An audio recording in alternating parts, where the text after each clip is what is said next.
A man has a gunshot wound and is in the hospital this noon, and police in Greeley say it's because he shot at officers and they fired back. Thanks for joining us. I'm Sam Shocker. The gunfire exchange played out near the University of Northern Colorado campus. 9 News reporter Brianna Fernandez got more info in Greeley this morning. We know that there was a shooting involving Greeley police officers around 8:15 last night. So take a look at your screen. Greeley police officer tried to conduct a traffic stop along 18th Street near the UNC campus. The driver failed to stop, so Greeley police officers were aware that the man had an active felony warrant. The suspect got out of the car, waved a gun, and started running. Officers chased the man through the UNC campus, and the suspect started shooting, and officers returned fire. Now we know that man was taken to the hospital and no officers were injured. Now UNC sent out a warning to everyone around 8:30, letting them know to stay away from the Garden Theater. 20 minutes later, everything seemed to be resolved, but just to be aware that there was going to be a police presence. Right now, what we're trying to figure out is if that man is still in the hospital or if he's in jail, and also new details from the Weld County Sheriff's Office. Once we have more information, we'll keep you updated both on air as well as online. For now, I'm here in Greeley. Brianna Fernandez for 9 News. Brianna, thank you. Well, let's take a look at oh, wow, that is a cool picture. Look at the remaining mountain snow ahead of today's mid-90s temperatures. And today's heat is just a precursor to some dangerously hot days ahead.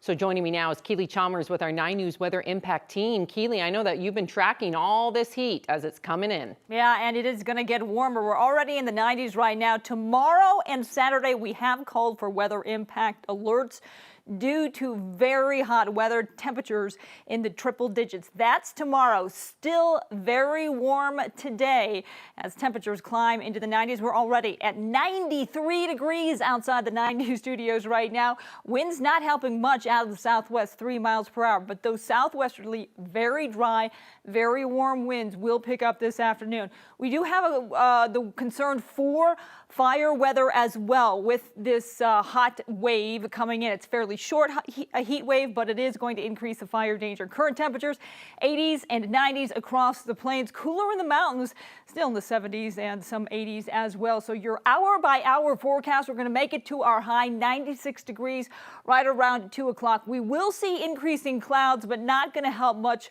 cool things off, staying in the low 90s even at 7 o'clock this evening. So again, our forecast high 96 degrees, mostly sunny skies, not quite the record. That's 98. That was set back in 1989. And again, a little breezy as we head into the afternoon. Do you want to talk about this heat advisory for the urban corridor, for the east central and northeast regions of the plains? Again, this is for tomorrow and Saturday. That's when we have those weather impact alerts. We're talking about temperatures up across the northeast, up to 103. Forecast high here in the metro area, about 100. So that heat is topping our weather headlines. We talked about that heat advisory. We do have a cool down, a little bit of relief in our forecast. We'll talk more about that coming up in just a bit. Keely, thank you. The right lane of I-70 westbound is still closed near Wolcott as fire crews work on a wildfire that sparked yesterday. The Red Canyon fire in Eagle County is still small, about 10 acres, and is 80% contained as of now. Firefighters say they expect to have full control tonight. No one has been hurt. A judge has granted bond to the 19-year-old college student who was arrested by ICE shortly after a traffic stop in Mesa County. That's according to her attorney. Caroline Diaz-Goncalves was on her way to Denver when a deputy pulled her over on I-70 outside of Loma on June 5th.